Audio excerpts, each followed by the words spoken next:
Vijay versus Dhanush இனிமே வந்து இப்படி தான் இருக்க போகுது, விஜயை வந்து பாஜக இயக்குச்சு அப்படின்ற ஒரு ஸ்டேட்மெண்ட்டு, இன்றைக்கு தனுஷை வந்து பாஜக வந்து இயக்கிட்டு இருக்கு அப்படின்ற ஒரு ஸ்டேட்மெண்ட் வருது. அவரை வந்து அரசியலுக்கு நகர போறாரு, பாஜக தான் இயக்க போகுது அப்படின்ற ஒரு விஷயம் வருது. ஜோசியக்காரங்களே உட்காந்து விஜய் வெர்சஸ் தனுஷ், விஜய் வெர்சஸ் அண்ணாமலை இப்படி ஒன்று இவங்களே என்ன பண்ணுறாங்கன்னா ஒரு நேரேட்டிவ் செட் பண்ணுறாங்க. அவர் தனுஷ் வரட்டும், நாளைக்கு சிவகார்த்திகேயன் கூட வரட்டும், நாளைக்கு உதயாநிதி சிவகார்த்திகேயனை முன்னிறுத்துகிறார் அப்படின்னு நாளைக்கு சொல்லுவீங்க. இப்போ ஆல்ரெடி தனுஷை வந்து பிஜேபி முன்னிறுத்துகிறது அப்படின்னு சொல்லிட்டீங்க.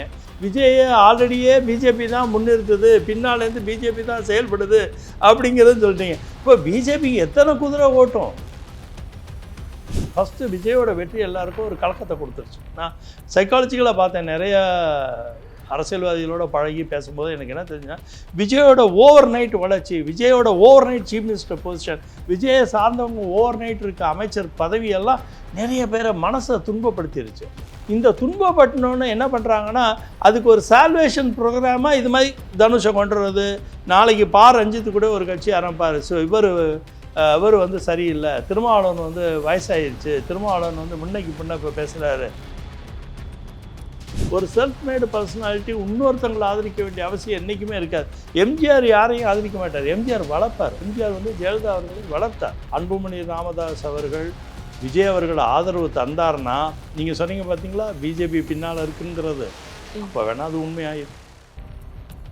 டெய்லி வந்து நீங்கள் விசிட் பண்ணி மொத்தமாக கான்வாயோடு போய் நான் வந்து கழிவுநீர் சுத்திகரிப்பு திட்டத்தை பார்க்குறேன், மெட்ரோ அமைப்பில் எப்படி இருக்குதுன்னு பார்க்குறேன், மெட்ரோ ட்ரெயினில் ஏறி பார்க்குறேன், இதெல்லாம் ரைட்டு.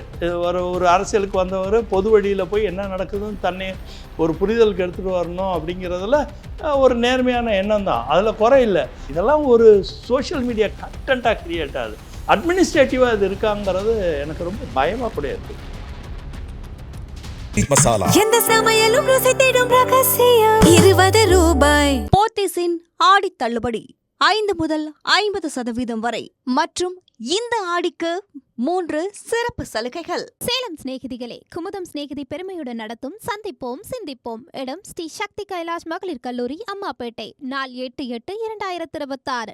நேரம் காலை 9:30 மணி முதல் 1:30 மணி வரை. Periyar Maniammai institute of science and technology, Thanjavur. Aerospace engineering with specialisation in unmanned aerial vehicle. Sir, அப்புறம் ஸ்டாலின் குறித்து வந்து சொல்லியிருந்தீங்க, இந்த மாதிரி இளைஞர்கள் எல்லாருமே வந்து வளர்ச்சியை நோக்கி இன்றைக்கு ஜென்சி இளைஞர்கள் இருக்காங்க, அதை வந்து சரிவர அங்கே செய்யாததுனால இளைஞர்கள் இன்றைக்கு வந்து தாவேக்காவை நோக்கியோ அல்லது வந்து வேறு விதமாக வந்து வாக்களிச்சிருக்காங்க அப்படின்ற ஒரு விஷயம் சொல்கிறீங்க.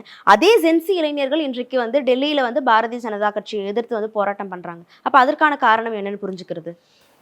அங்கே வந்து காக்ரோச் ஜனதா பார்ட்டி வந்து ஒரு இது வந்து ஒரு இயக்கம் கைண்ட் ஆஃப் அது கட்சின்னு பேர் வைக்கல. அவங்க பாரதிய ஜனதா மாதிரி அவங்க வேணுட்டே காக்ரோச் ஜனதான்னு பேர் வச்சு ஒரு இயக்கமாக முயற்சி பண்ணுறாங்க.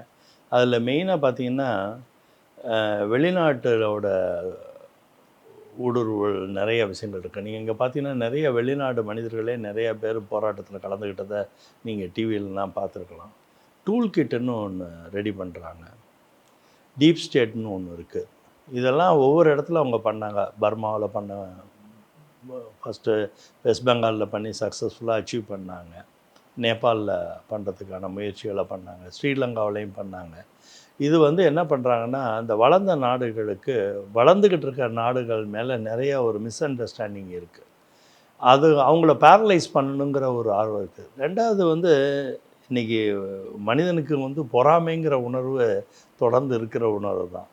பாரத பிரதமர் வந்து உலகம் முழுக்க ஒரு புகழ்பெற்றவராக இருக்கிறத பார்க்கும்போது அவர் மேலே கொண்ட பொறாமை கூட இது மாதிரி சூழ்நிலையில் உருவாக்கக்கூடிய காலமாகவும். ஆனால் அவரே வந்து சொல்கிறாரே சார், பாரத பிரதமரே வந்து ஒத்துக்கிறாரு, இல்லை நீட்டில் வந்து இந்த மாதிரி பிரச்சனைகள்லாம் இருக்குது, அது வருத்தம் தெரிவிக்கிறோம்னு சொல்கிறாரு. ரெண்டு விஷயங்க.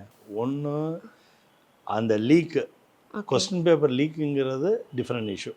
அது வினாத்தாள் கசிவுங்கிறது தனி கதை, அது தனி. காக்ரோச் அதை பயன்படுத்தினது தனி கதை. காக்ரோச் வந்து அதை எதுக்கு பயன்படுத்தினாங்கன்னா, ஒரு பேரலைஸ் பண்ணணும், இந்த அரசாங்கத்தை பேரலைஸ் பண்ணணும்.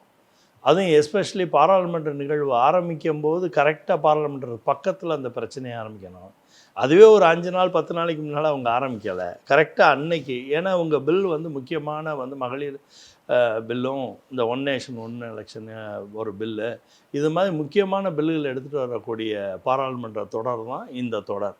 அந்த தொடரை பேரலைஸ் பண்ணணுங்கிற ஒரு காரணத்துக்காக வேண்டி தான் இந்த இது இனிஷியேட் பண்ணது. இதெல்லாம் பிளான் பண்ணி டிஸ்கஸ் பண்ணி இதுக்கு டூல் கிட் கிரியேட் பண்ணி எப்படியெல்லாம் இதை நிகழ்த்தணும், போலீஸ் அடித்தா கூட எப்படி பிஹேவ் பண்ணணும், வாட்ஸ்அப் குரூப் எப்படி மெயின்டைன் பண்ணணும், ஒய்ஃபை இப்போ ஜிஎஸ்எம்மை பிளாக் பண்ணி இது பண்ணிட்டாங்க, பார் பண்ணால் கூட எப்படி நம்மளே ஓன் ஒய்ஃபை கிரியேட் பண்ணணும், இந்த மாதிரி டெக்னாலஜி புரிதல், சோஷியல் மீடியா புரிதல், பிளான் பண்ணி நடந்திருக்கு. Very well designed planned orchestrated problem. இது கம்ப்ளீட்லி ஆர்கஸ்ட்ரேட்டட் ப்ராப்ளம் தான் இந்த ப்ராப்ளம். இது ஃபைண்டிங் வந்துக்கிட்டே இருக்கு. ஆனால் நம்ம எப்படி சார் அது பிளானிங்னு சொல்ல முடியும்? இப்போ இளைஞர்கள் ஒரு அதிருப்தியில் இங்கே தமிழ்நாட்டில் இருக்கிறாங்க அப்படின்னும் போது அந்த இளைஞர்களுடைய அதிருப்தி இன்னொரு பக்கம் வாக்குகளாக மாறுது. அதே மத்திய அளவில் அந்த அதிருப்தி வெளிக்காட்டுறதுக்காக இந்த போராட்டம் கூடி இருக்கலாம் இல்லையா? ஒருத்தர் வர இன்னொருத்தர் வந்துகிட்டே இருக்காங்க. இல்லை அதிருப்திங்கிறது என்னன்னாங்க, எப்போதுமே பார்த்தீங்கன்னா இந்த பழைய காலத்தில் இந்த ஜென்ரேட்டர் இருக்கும், பெட்ரோல் போட்டுட்டு ஸ்டார்ட் பண்ணிட்டு அப்புறம் கெரசினில் ஓடும். அது மாதிரி இந்த ஒரிஜினலாக பாதிக்கப்பட்டவன் சின்னோடு பெட்ரோல் தான், மற்ற இந்த வண்டலிசம் எல்லாமே பெரிய கெரோசின். இந்த கெரோசினை வச்சு தான் இந்த மொத்த ஜென்ரேட்டர் ஓட்டுற மாதிரி இந்த நிகழ்ச்சியை நடத்தினாங்க. ஆக்சுவலாக இதில் பெரிய உண்மைத்தன்மையே இல்லை. அதனால தான் பிசுபிசுத்து போச்சு. இந்த மேட்ரு ஏன் பிசுபிசுத்து போச்சு, எல்லாருமே பேக் அடித்தது போனதுக்கு காரணமே என்னென்னா, இதில் மோடிஜி அவர்களோட அரசாங்கத்தை பின்னடைவு பண்ணணும், முடிஞ்சால் அரசாங்கத்தை கவுக்கணும், முடிஞ்சால் அவங்க எந்த விதத்துலையுமே வாக்கு வாங்கிறத சமப்படுத்தணும். இந்த மாதிரி எல்லாம் ஒரு எதிர்பார்ப்பில் செஞ்சது தான் இது. கம்ப்ளீட்டாக இனிஷியேட் பண்ணி அக்ரெசிவாக ஒரு ஆர்கஸ்ட்ரேட்டட் மாடல் தானே ஒழியுது. இதில் நீட்டுங்கிறது ஒரு புல்லிங் ஃபேக்டர். ஏன்னா நீட் இப்போ பாருங்கள், இப்போ என்ன பண்ணிட்டாங்க, நீட்டு எழுதினவர்களாக இருந்தால் வெளியில் அனுப்புறதுக்கு ஈஸி. அரசாங்கம் என்ன இப்போ முடிவு எடுத்திருக்கு, நீட்டு சம்மந்தப்பட்டவர்கள் நீட்டு பரீட்சைக்கு போனவர்கள் அங்கே பாதிக்கப்பட்டிருந்தால் அவங்களெல்லாம் வெளியே அனுப்புங்கன்னு சொல்லிட்டாங்க. மற்றவங்க யாருன்னு உங்களோட பேக்ரவுண்டு கொடுங்கன்னு பேக்ரவுண்ட் செக்குக்கு போயிட்டாங்க. இதுலேருந்தே உங்களுக்கு குவாலிட்டி தெரிஞ்சிடும். நீட்டு பீப்புள் எவ்வளோ பேர் இருந்தால், வண்டலிசம் பண்ணக்கூடிய மற்ற பீப்புள் எவ்வளோ பேர் இருந்தாங்கிறத தெரிஞ்சுக்கணும். இது முழுக்க அரசியல் சூழ்ச்சி. இதில் மெயினாக வெளிநாட்டோட உறவில் நடந்தது, வெளிநாட்டோட பண பட்டுவாடா பண்ணதுனால தான் இப்போ பார்த்தீங்கன்னா சீக்கிரம் எப்படி அது ஆதாரம் இல்லாமல் இல்லை வரப்போகுது. எல்லா ஆதாரமும் இப்போ கொடுத்துக்கிட்டு தானே இருக்காங்க. நீங்கள் ரிப்பப்ளிக் டிவியெல்லாம் பாருங்களேன், நிறைய ஆதாரங்களை மேற்கொள்ள, இன்க்ளூடிங் சிஎஸ்ஐயோட பங்களிப்பு என்ன இருக்குங்கிற வரைக்கும் அந்த ஒரிஜினல் லெட்டரே வச்சு காமிக்கிறாங்களே. அந்த லெட்ரு அமெரிக்கன் எம்பாசிலேருந்து வந்த லெட்ரு என்ன, அதோட பங்களிப்பு என்னங்கிற மாதிரிலாம் ரிப்பப்ளிக் டிவியில் காமிக்கிறாரு. இப்போ பேக் வாங்கிட்டாங்கன்னு சொல்கிறீங்க, ஆனால் இன்னொரு பக்கம் இது வரைக்கும் பணியாத பாஜக அரசு இன்றைக்கு இளைஞர்களுடைய எழுச்சினால பணிஞ்சிருக்கு, கல்வி அமைச்சரை பதவி விலக்கம் பண்ண வச்சிருக்காங்க இந்த இளைஞர்கள் அப்படின்ற ஒரு விஷயம் வருது இல்லை? அதுதான் மெயின். அதை பற்றி அவங்க நம்ம மோடி அவர்களே நிறைய விளக்கம் கொடுத்துருக்காங்க.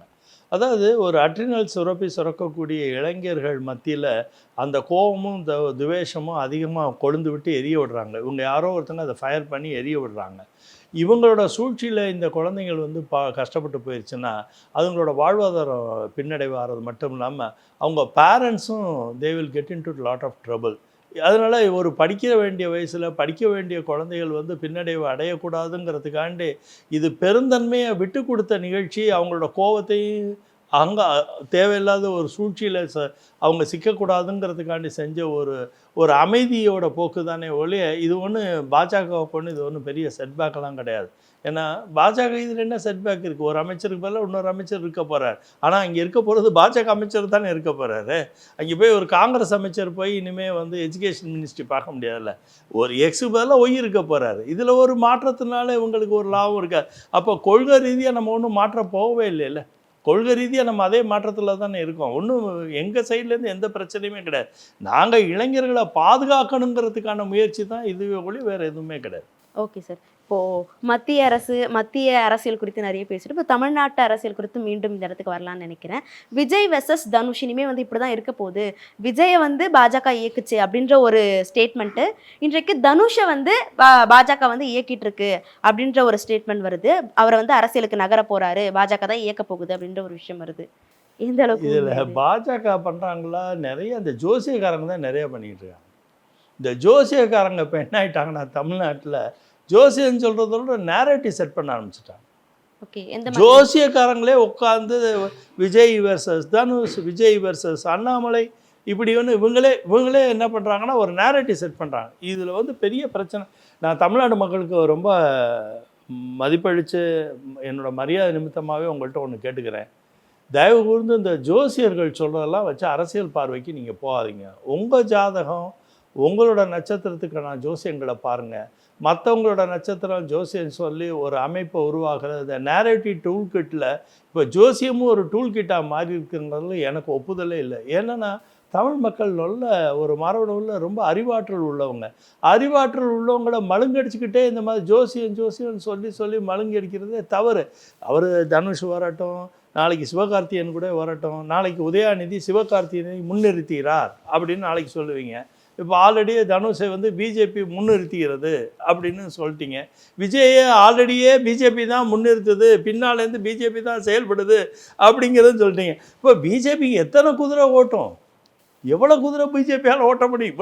இவ்வளோ அரசியல் குதிரை, இவ்வளோ லகானம் வச்சு குதிரை ஓட்டுறதுக்கு பிஜேபிக்கு அவ்வளோ சக்தி இருக்கான்னு எனக்கு தெரியல. ஒரு ஹார்ஸ் பவர் பற்றலாம், 10 ஹார்ஸ் பவர் வச்சு ஒரு அரசியல் அமைப்பை மாற்றி அமைக்கிறதுக்கு அவனுங்கிற அவசியம் இப்போ ஒன்றுமே கிடையாது. தான் எல்லாருக்கும் இப்போ வந்து விஜயோட வெற்றியை பார்த்து ஒரு ஃபஸ்ட்டு விஜயோட வெற்றி எல்லாருக்கும் ஒரு கலக்கத்தை கொடுத்துருச்சு. நான் சைக்காலஜிக்கலாக பார்த்தேன், நிறைய அரசியல்வாதிகளோட பழகி பேசும்போது எனக்கு என்ன தெரிஞ்சுன்னா, விஜயோட ஓவர் நைட் வளர்ச்சி, விஜயோட over night chief minister position, விஜயை சார்ந்தவங்க ஓவர் நைட் இருக்க அமைச்சர் பதவியெல்லாம் நிறைய பேரை மனசை துன்பப்படுத்திருச்சு. இந்த துன்பப்பட்டனோன்னு என்ன பண்ணுறாங்கன்னா, அதுக்கு ஒரு சால்வேஷன் ப்ரோக்ராமாக இது மாதிரி தனுஷை கொண்டு வர்றது. நாளைக்கு ரஞ்சித்து கூட ஒரு கட்சி ஆரம்பிப்பார். ஸோ இவர் வந்து சரியில்லை, திருமாவளவன் வந்து வயசாயிருச்சு, திருமாவளவன் வந்து முன்னைக்கு பின்ன இப்போ பேசுகிறாரு, அதனால் ரஞ்சித் அவர்கள் நாளைக்கு நீலம்ங்கிற ப்ரொடக்ஷன்லேருந்து மாற்றி நீலம்னு ஒரு கட்சி கூட ஆரம்பிப்பார் அவர். இதெல்லாம் என்ன, தமிழ்நாட்டில் தான் இந்த கேலி கூத்து ரொம்ப ஜாஸ்தியாக போகுது. அரசியலுக்கு ஒரு டிரைவருக்கே ஒரு அனுபவம் வேணும், ஒரு எக்ஸ்பீரியன்ஸ் வேணும்னு நம்ம சொல்லும் போது, ஒவ்வொன்றுக்கும் இப்போ எக்ஸ்பீரியன்ஸ் தேவையாக இருக்கும்போது, ஒரு அரசியல் அமைப்புக்கு மிகப்பெரிய அரசியலில் மக்களை வழிநடத்துறதுக்கு எந்த விதமான அனுபவமும் தேவையில்லைங்கிற ஒரு சூழ்நிலை இனிமேல் தமிழ்நாட்டில் வர்றதும், இந்த ஜோசியக்காரங்க தொடர்ந்து ஜோசியம் சொல்லியே ஒரு சூழ்நிலையை உருவாக்குறதும், தயவு செஞ்சு தமிழ் மக்கள் அதில் போய் மாட்டிக்காதீங்க. நீங்கள் இனிமேல் ஜோசியக்காரங்க சொல்கிறத வச்சு இவர் வருவார் அவர் வருவார்னு சொல்கிறதில்ல நம்பாதீங்க. நீங்கள் தயவு கூர்ந்து நான் சொல்கிறேன், நீங்கள் உங்கள் மனசை பயன்படுத்தி, உங்கள் மூளையை, உங்கள் அனுபவத்தை பயன்படுத்தி, யார் உங்களை ஆண்டுனா உங்களுக்கு நல்லது நடக்கும், உங்களோட சந்ததிகளுக்கு நல்லது செய்யக்கூடிய ஒரு அரசு அமைப்பு வருங்கிறத புரிஞ்சுக்கிட்டு நீங்கள்லாம் செயல்படுங்க. Okay sir. இப்போ இன்னொரு பக்கம் வந்து ரஜினி அவர்கள் தான் தொடங்கி நடத்தணும் அப்படின்னு நினைச்ச ஆன்மீக அரசியலை தொடங்க முடியாம போனதுனால தனுஷ் அவர்களை வச்சு இந்த முன்னெடுக்கிறாரோ? எப்படி வருவார்? அவர் தான் ஆல்ரெடி அவங்க வீட்டில் என்ன டைவர்ஸ் எல்லாம் சொல்லிக்கிட்டு இருக்காங்க. நீங்கள் என்ன புது புது கதையெல்லாம் சொல்கிறீங்க? டைவர்ஸ் அது இதெல்லாம் பேப்பர்லன்னா நான் படிச்சுக்கிட்டு இருக்கேனே, எதுக்கு தெரியல? அதெல்லாம் எப்படி நடக்கும்னு எனக்கு புரியலை. எனக்கு தெரிஞ்ச ரஜினி சார்கிட்ட ஒரு நல்ல பழக்கம் உண்டு, தான் செய்கிறத தான் செய்வார், இன்னொரு ஆள் வச்சு செய்ய மாட்டார். அவர் அந்த மாதிரி எனக்கு தெரிஞ்ச ரஜினிகாந்த் அப்படி தான், தன்னால் பண்ண முடிஞ்சதை தான் செய்யணும்னு இன்றைக்கும் தான் ஹீரோவாக நடிச்சுக்கிட்டு இருக்கார், தான் கதையை முடிவு பண்ணுறாரு. அந்த படத்தோட வெற்றிக்கு படம் ஆரம்பித்த பூஜை போட்ட நாள்லேருந்து ரிலீஸ் பண்ணுற நாள் வரைக்கும் கடுமையான தான் உழைப்பை கொடுக்குறார். தன்னையும் தன்னோட உழைப்பையும் நம்பி இத்தனை ஆண்டுகள், பல ஆண்டுகள் இந்த துறையிலேருந்து வெற்றி பெற்றவர் வந்து இன்னொருத்தங்களை உருவாக்குற வேலையெல்லாம் அவர் பண்ணுவாரான்னு எனக்கு நம்பிக்கை இல்லை. அப்படி அவருக்கு தேவையும் இல்லை, அந்த மாதிரி தேவையில்லை. அவரோட பிராண்டு அவரோட முகம்தானே ஒழிய இன்னொரு முகத்துக்கு ஆன பிராண்டு அவர் மாறவே மாட்டார். ஏன்னா அவரோட நாங்கள் செயல்படும் போது நாங்கள்லாம் அவருக்கு துணை புரிகிறதுக்கு தான் போனோமே ஒழிய அவர் தான் ஐகானிக் ஃபிகர், அவரை வச்சு தான் எல்லாமே. அதுதான் இன்றைக்கி விஜய் விவரங்கள்லேயும் அப்படி தான். விஜய் தான் முக்கியம், விஜயை சுற்றி தான் எல்லா அரசியலுமே, விஜயை சுற்றி தான் அரசாங்கம், விஜயை சுற்றி தான் அமைச்சர்கள். விஜய் இல்லாத அரசாங்கம் அது வேறு கதை. அதனால் சில இண்டிவிஜுவாலிட்டியில் இருக்கிற பீப்புள் இன்னொரு இண்டிவிஜுவல் பர்சனாலிட்டியை ப்ரொமோட் பண்ணுவாங்களாங்கிறது எனக்கு தெரியாது. மக்கள் ப்ரொமோட் பண்ணுறதுக்கு நிறைய வாய்ப்புண்டு. இப்போ விஜய் வந்து மக்கள் ப்ரொமோட் பண்ணாங்க, ஏன்னா மக்கள் அவரோட பாப்புலாரிட்டியில் நம்பினாங்க, அந்த பாப்புலாரிட்டியை சப்போர்ட் பண்ணணும்னு நினச்சாங்க, அந்த ஆங்கிளில் விஜய் ஆதரித்தாங்க. இப்போ ரஜினி சார் வந்திருந்தாருன்னா அவரோட பாப்புலாரிட்டி, அவர் கொடுத்த நம்பிக்கையை வச்சு மக்கள் அவரை வந்து அரசியல் அமைப்பில் எடுத்துகிட்டு வரணும்னு நினச்சிருந்தா அதுவும் நடந்திருக்க வாய்ப்புண்டு அந்த நேரத்தில். ஸோ ஆக மொத்தம் எனி இண்டிவிஜுவல் பாப்புலர் பர்சனுக்கு இன்னொரு பாப்புலாரிட்டியை வச்சு பண்ணவே முடியாது. சூடுக்கு சூடு உத்தனம் ஆகாது. Okay sir. பட் ஆனா இது ரஜினி அவர்கள் பின்னணியில இல்ல, வேற யாரோ அவர் வந்து தன்னிச்சையா தான் ஆரம்பிச்சிருக்காரு, ஆரம்பிக்க போறாரு அப்படின்னாலுமே, இவருடைய ஆதரவு இருக்குமா? ரஜினி அவர்களுடைய அது ஆதரவு எப்படி? தனுஷ்க்கு? நான் தான் அதுக்கு தானே இவ்வளவு வணக்கம் சொல்றேன். எப்படி ஆதரவு கொடுப்பார்? தன் ஒரு செல்ஃப் மேட் பர்சனாலிட்டி. ரஜினி அவர்கள் வந்து ஒரு செல்ஃப் மேட் பர்சனாலிட்டி. ஓகே. ஒரு செல்ஃப் மேடு பர்சனாலிட்டி இன்னொருத்தங்களை ஆதரிக்க வேண்டிய அவசியம் என்றைக்குமே இருக்காது. எம்ஜிஆர் யாரையும் ஆதரிக்க மாட்டார். எம்ஜிஆர் வளர்ப்பார், ஆதரிக்க மாட்டார். வளர்க்குறதுக்கும் ஆதரிக்கிறதுக்கும் நிறைய வித்தியாசம். எம்ஜிஆர் வந்து ஜெயலலிதா அவர்களை வளர்த்தார். தான் கட்சிக்கு வந்தாங்க, கட்சியில் சேர்த்துக்கிட்டாரு, பதவி கொடுத்தாரு, பதவியிலேருந்து வளர்த்தாங்க, எம்பி ஆக்கினார். வளர்க்குறதுக்கும் ஆதரிக்கிறதுக்கும் வித்தியாசம் இருக்குது. வளர்க்குறதுனா என்னோட சார்ந்தேன்னா நான் வளர்ப்பேன். விஜய் வந்து அவரை சார்ந்தவர்களை வளர்க்குறார். ஓகே. ஆதரிக்கிறது இப்போ நாளைக்கு ஆதவ அர்ஜுன் கட்சி ஆரம்பித்தா விஜய் ஆதரிப்பாரா? ஆதரிக்க மாட்டார்ல. இதுதான் எல்லாருக்கும் இது பொது நீதி. இது பொது நீதி. என்ன வளர்க்குறதுக்கும் ஆதரவு தர்றதுக்கும் உள்ள மிகப்பெரிய வித்தியாசமே இதுதான். ஆனா தான் நினைச்ச ஒரு விஷயத்தை இன்னொருத்தவங்க பண்றாங்க அப்படின்னும் போது அது அதுக்கு எப்படி ஆதரவு தான் தரலாம்ல? நினைச்ச விஷயத்தை தான் ஆன்மீக பண்ண. அரசியல். இப்போ நான் நல்லா பாட்டு பாடுவேன்னு பாலசுப்ரமணியன் நினைச்சா பாலசுப்ரமணியன் பாடுனா தானே இந்த பாட்டோட குரலோட சேரணும். அது எப்படி? இன்னொருத்தன் குரலுக்கு இவர் பாட்டை எப்படி கொடுப்பாரு? மியூசிக் வேணால் இவர் போடலாம். இன்னொருத்தர் குரலுக்கு ஒரு மியூசிக் தான் போட முடியல, பாட முடியாது. அதனால் யாருக்கு தன்னோட சுய சித்தாந்தத்தில் சுய உணர்வில் என்ன செயல்படுமோ அதை இன்னொருத்தங்களுக்கு தாரவாத்து கொடுக்கவே முடியாது. அது கொடுத்ததா சரித்திரமும் கிடையாது. ஓகே. கொள்கையை ஃபாலோ பண்ணப்போ அண்ணாதுரையை பெரியார் அண்ணாதுரை தழுவினார். அண்ணாதுரையை அவங்க கருணாநிதி அவர்கள் தழுவினாங்க. தழுவி செயல்படுவதற்கும் ஆதரிக்கிறதுக்கும் வளர்க்குறதுக்கும் வித்தியாசம் இருக்குது. கருணாநிதி அவர்களை அண்ணாதுரை வளர்த்தார், ஆதரிக்கலை. ஆதரிக்கணும்னா வெளியே இருக்கணும். இப்போ ராஜாஜி அவர்கள் கூட்டணியை ஆதரவு தந்தார். ஆதரவுங்கிற வார்த்தை 2 பேர் தனியாக இருந்து ஆதரவு. வளர்க்குறதுங்க உள்ளுக்குள்ளே வந்துட்டால் தான் வளர்க்க முடியும். ஒரே இடத்துல இருந்து அந்த ஆதரவுங்கிறது 2ஆக இருக்கணும். இங்கே 2 தனித்தனியாக இருந்து ஆதரவு பண்ணலாம், உள்ளே வந்துட்டு வளர்க்கலாம். இதுதான் சூழ்நிலை. இதுதான் இயக்கமத்தோட, இதுதான் ஜென்ரல் சைக்காலஜி. Okay sir. இப்போ இன்னொரு பக்கம் இந்த ஒரு பேசுபொருள் போயிட்டு இருக்கு. அதாவது என்டிஏல வந்து அன்புமணி அவர்களுக்கு வந்து போதிய முக்கியத்துவம் வந்து தரப்படலை, அதனால என்டிஏவில் இருந்து அன்புமணி அவர்கள் வந்து விலக வாய்ப்பு இருக்குன்ற மாதிரி ஒரு செய்தி போயிட்டு இருக்கு. இது எந்த அளவுக்கு உண்மை? இல்லை, அவர் இப்போ தெளிவாக சொல்லியிருக்காரு. இப்போ ரீசெண்டாக கூட ரொம்ப அதாவது அவருக்கு அவரோட நல்ல மரியாதையாக இருக்குது. அவர் 2 பேரும் அன்புமணி ராமதாஸ் அவர்களும் விஜய் அவர்களும் நல்ல ஒரு இணக்கமான உறவு வச்சுருக்காங்கிறது அது வெளிப்பட தன்மையிலே தெரியுது. அவரோட இந்த ரிசர்வேஷன் பாலிசியில் கூட நேரடியாக போய் கொடுக்குறாரு. 2வது அவங்க மனைவி சௌமியா எம்எல்ஏ அவர்களும் அந்த சட்டமன்றத்தில் பங்களிக்கும் போது அவர் அதற்கான நல்ல பர்மிஷன் கொடுக்குறாரு, அவங்க பேசுகிறதுக்கான வாய்ப்புகளை கொடுக்குறாரு விஜய் அவர்கள். இதெல்லாம் ஓகே, இதெல்லாம் ஒரு நாகரிகத்தன்மையில் நம்ம எடுத்துக்கலாம். ஆனால் இவர் போய் அவங்கள ஆதரிக்கணும்னா என்னென்ன பிரச்சனை வரும்னா, இவர் போய் அவர் ஆதரித்தான்னா நிச்சயம் திருமாவளவனோடு வெளியே போகிற சூழ்நிலை வரும். அது அரசியல் ரீதியாக அவரால் ஒரு இடத்துல 2 பேர் இருந்து செயல்பட முடியாது.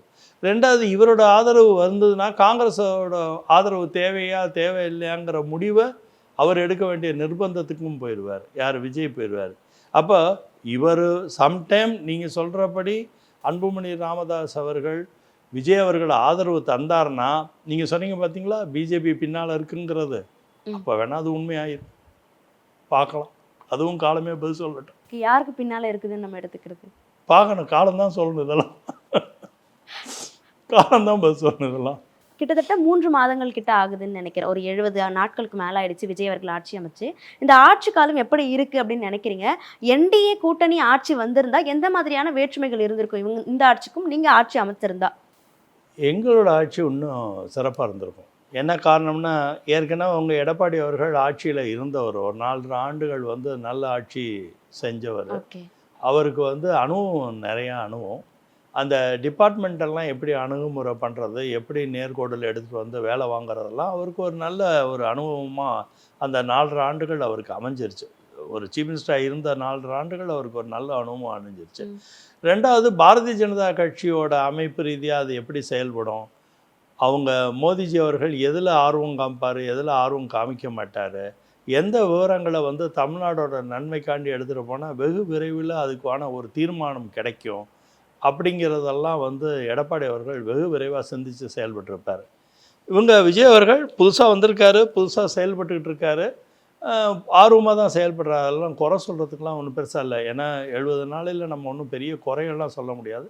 ஒரு நிறையான நிகழ்ச்சி என்னென்னா, லஞ்சத்தை வந்து அடிமட்டத்தில் இல்லாமல் செய்யக்கூடிய சூழல் இருக்கிறது மாதிரி நிறைய வெகுஜனங்கள் நம்மக்கிட்ட பேசும்போது என்ன சொல்கிறாங்கன்னா, இப்போல்லாம் ஆஃபீஸில் போய் பணம் கொடுக்காமே நாங்கள் காரியங்கள்லாம் நடக்குது அப்படிங்கிற, கொஞ்சம் டிலே ஆகுது ஆனால் காரியங்கள் நடக்குது அப்படிங்கிற மாதிரி சொல்கிறாங்க. கல்வியாளர்கள்லாம் அந்த ஸ்கூலெல்லாம் வந்து ஃப்ரீயாக லஞ்சம் வாங்கிக்காமல் உடனே கொடுத்துட்டாங்க அப்படின்லாம் சொல்கிறாங்க. நாங்கள் இவ்வளோ ரூபா சேமிச்சிட்டோம் அப்படியெல்லாம் சொல்கிறாங்க.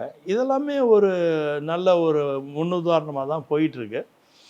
ஆனால் அரசாங்கம் நடத்துறதுல எனக்கு இன்னும் அதிகமான திருப்தி வரல. அதாவது தாவேக்கா அரசு தாவேக்காவோட அரசாங்கம் வந்து என்னென்னா, நிறைய பேர் இன்னும் அதோட புரிதல் இல்லை. அரசியல்லேருந்து வந்துட்டு அரசாங்கத்துக்கு வரும்போது அரசியலுக்கும் அரசாங்கத்துக்கும் மிகப்பெரிய வித்தியாசம் இருக்குது. இந்த அரசியல் பண்ணுறவங்க அரசாங்கத்துக்கு வரும்போது அந்த வித்தியாச உணர்வு எந்த அளவுக்கு வந்திருக்குன்னு நமக்கு தெரியலை. அதனால தான் பார்த்திங்கன்னா, அவங்க செயல்படும் போது அதில் ஒரு நாள் ஒன்று சொல்கிறாங்க, இன்னொரு நாள் இன்னொன்று சொல்கிறாங்க, இன்னொரு நாள் இன்னொன்று சொல்கிறாங்க. ஏதாவது சம்பவமாக சொல்லுங்கள் சார் இந்த இன்சிடென்ட். சம்பவமாக சொல்லணும்னா, இப்போ பார்த்திங்கன்னா, இப்போ எலக்ட்ரிசிட்டி போர்டு ஈபின்னே எடுத்துக்கிட்டிங்கன்னா, இப்போ வந்து நிறைய வந்து மின் கட்டணம் ஜாஸ்தியாக இருக்குங்கிற மிகப்பெரிய பிரச்சனை இருக்குது. தொடர்ந்து அது மின் கட்டணத்தோட பிரச்சனையை பத்திரிக்கை வேறு மாதிரி எழுதிக்கிட்டு இருக்கு, அதை சார்ந்த அமைச்சர் வேறு மாதிரி பதில் சொல்லிக்கிட்டே இருக்கார். அது ஒரு நேர்கொடுக்க வராதுக்கு காரணம் அரசாங்கத்தில் என்ன இடர்பாடு இருக்குது, அரசாங்கத்தோட புரிதல் இல்லையா, அரசாங்கம் சொல்லக்கூடிய விஷயங்கள் சரியாக புரிஞ்சு சரியாக செயல்படக்கூடிய நிர்வாக திறன் இல்லையாங்கிற மாதிரி ஒரு சூழ்நிலையெல்லாம் நமக்கு தெரிஞ்சுக்கிட்டு இருக்கு. ஸோ அதனால் இது மட்டும் இல்லை, இப்போ ரீல் போடுறாங்க, ரீல் போடாதீங்கன்னு சீஃப் மினிஸ்டரை கூப்பிட்டு கேபினெட் மினிஸ்ட்ரியில் கூப்பிட்டு நீங்கள் ரீல் போடக்கூடாதுன்னு ஒரு சட்டத்திட்டங்களை சொல்கிறாரு. முடிஞ்ச வரைக்கும் நேர்மையாக நடத்துங்கிறத வந்து கேபினெட் மீட்டிங்கில் போய் சொல்கிறாரு. இதெல்லாம் வந்து அவங்க கட்சி சார்ந்தவங்களை வந்து கேபினெட் மீட்டிங்கில் வச்சு சொல்லணுங்கிறது தான் எனக்கு ஆச்சரியமாக இருந்தது. ஏன்னா அவர் கட்சிக்காரங்களை கட்சி ஆஃபீஸிலே கூப்பிட்டு இதுன்னு சொல்லி அவரால் வழி நடத்த முடியும். அதை போய் கேபினெட்டில் சொல்லணும்.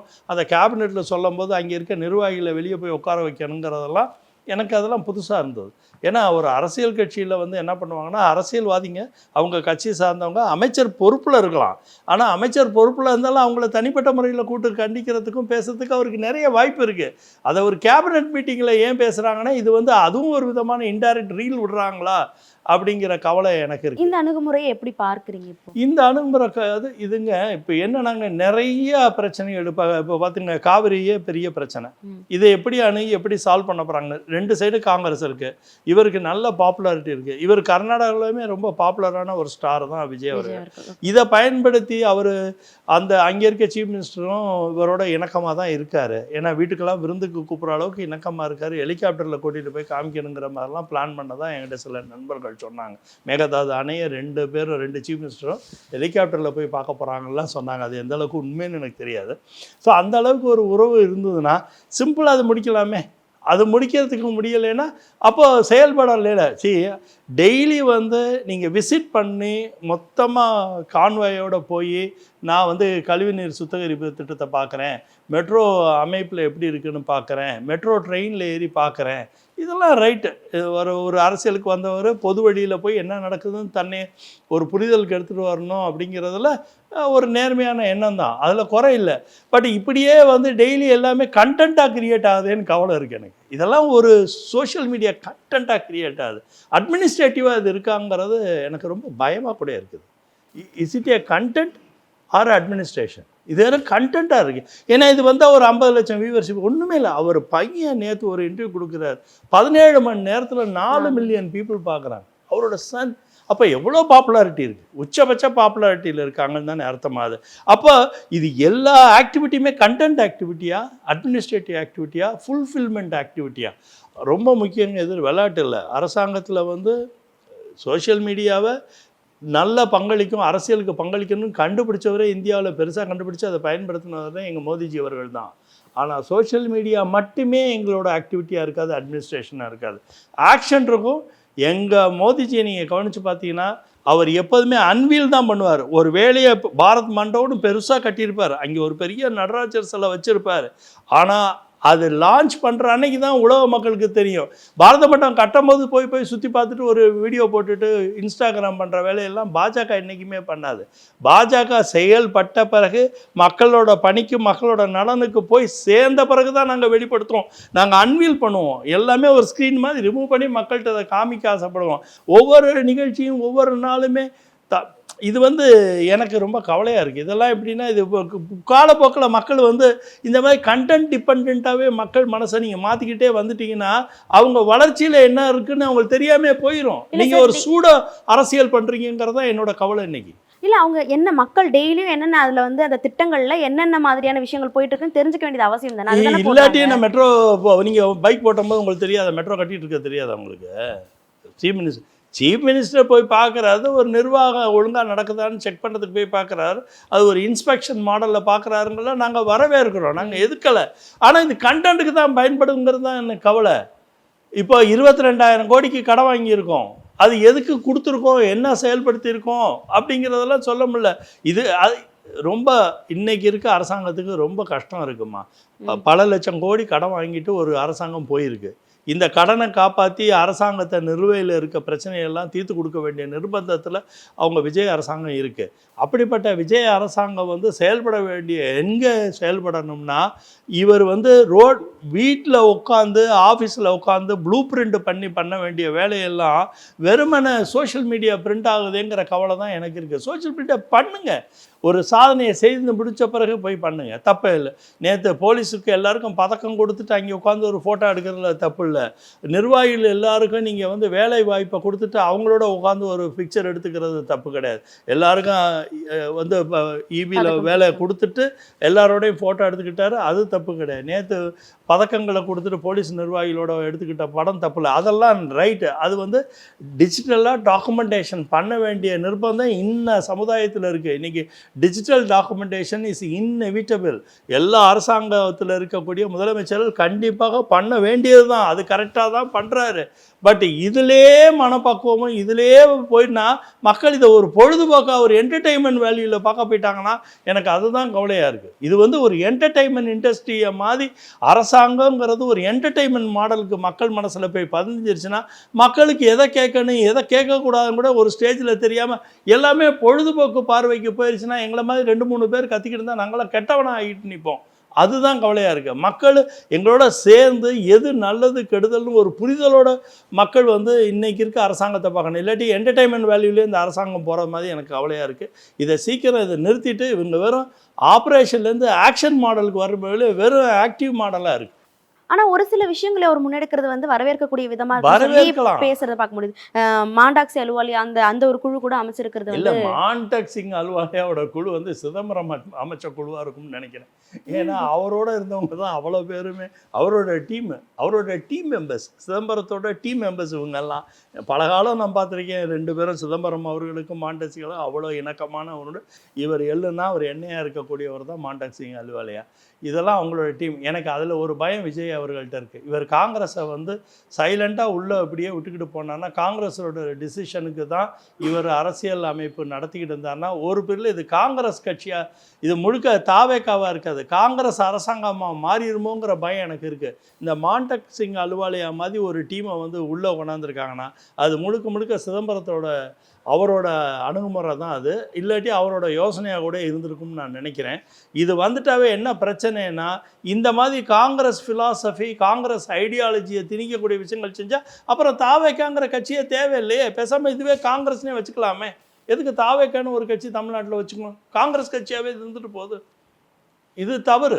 இது வந்து மான்டேக் சிங் அலுவாலியா எவ்வளோ தான் ஆற்றல் உள்ளவர் அறிவு உள்ளவராக இருந்தாலும் இந்த விஷயங்களை புரிந்தவராக இருந்தாலும் விஜய் அவர்கள் தன்னோட சுயத்தை தன்னோட வெளிப்பாடை தன்னோட தகுதியை தன்னோட தனிநிலைப்பாடை வந்து தனியாக அவர் காமிக்க விரியப்படணும்.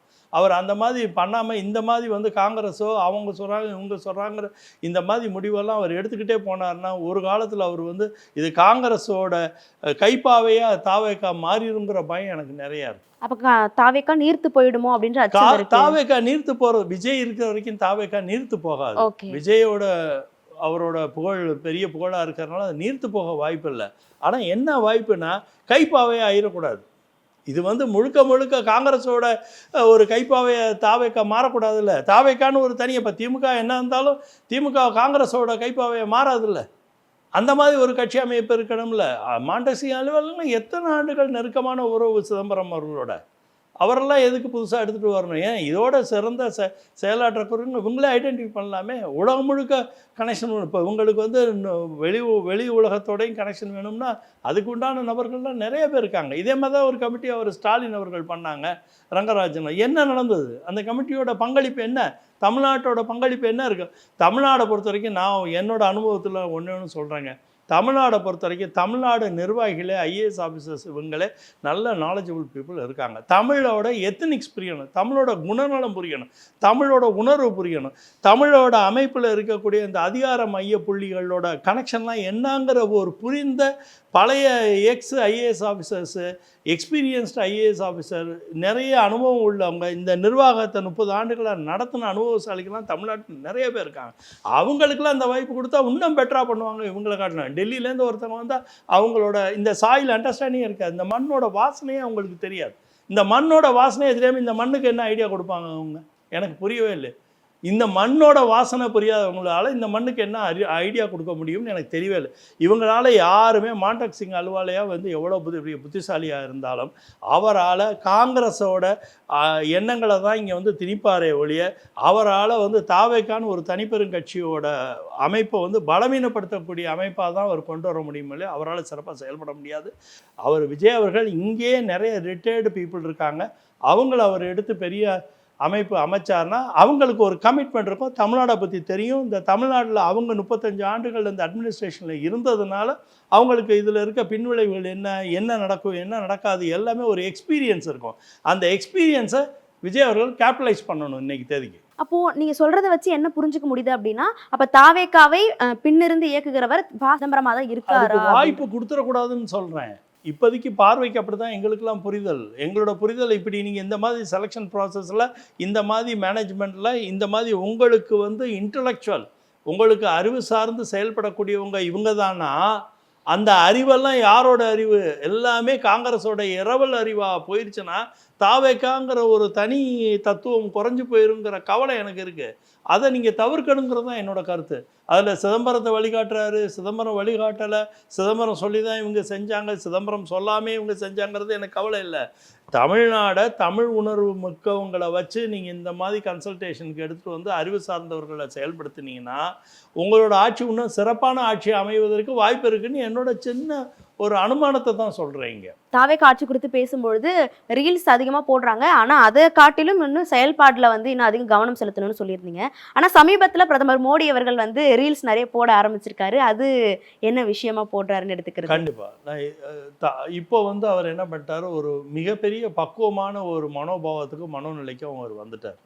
மோடி அவர்கள் அவரோட வயசு, அனுபவம், உலகம் முழுக்க சுற்றி வந்ததோட அனுபவம், அரசாங்கம், அரசியல், இந்தியா முழுக்க பயணப்பட்டது, இந்தியாவில் இருக்க எல்லா மொழி ஆற்றல் உள்ள ஒவ்வொரு மண்ணோட சுவாசம் எல்லாமே அவருக்கு இந்த 12 ஆண்டுகள், கிட்டத்தட்ட 25 ஆண்டுகளுக்கு மேலே முதல் பிரதிநிதித்துவ பதவியிலே தொடர்ந்து செயல்பட்டுக்கிட்டு இருக்காரு.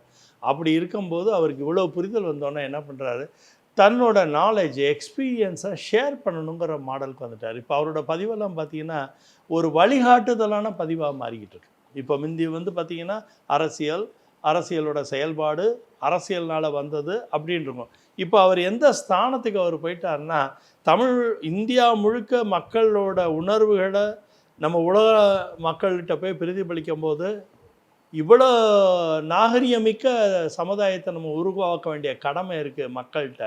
இப்போ ஓட்டு வாங்கி கேட்குறது, ஓட்டுக்காக வேண்டி போய் மக்கள்கிட்ட பேசுகிறதும், நான் அரசியலில் இதை சாதிச்சேன்னு போய் பேசுகிறதுக்கும் நிறைய வித்தியாசம் இருக்குது. இப்போ என்ன நிலைக்கு வந்துட்டார், அரசியல் ஓட்டு வாங்குறதுக்காண்டி பேசிட்டார் நிறையா. அரசியலோட தன்னோட சாதனைகளை விளக்க உரைகள்லாம் நிறைய இடத்துல கொடுத்துட்டாரு.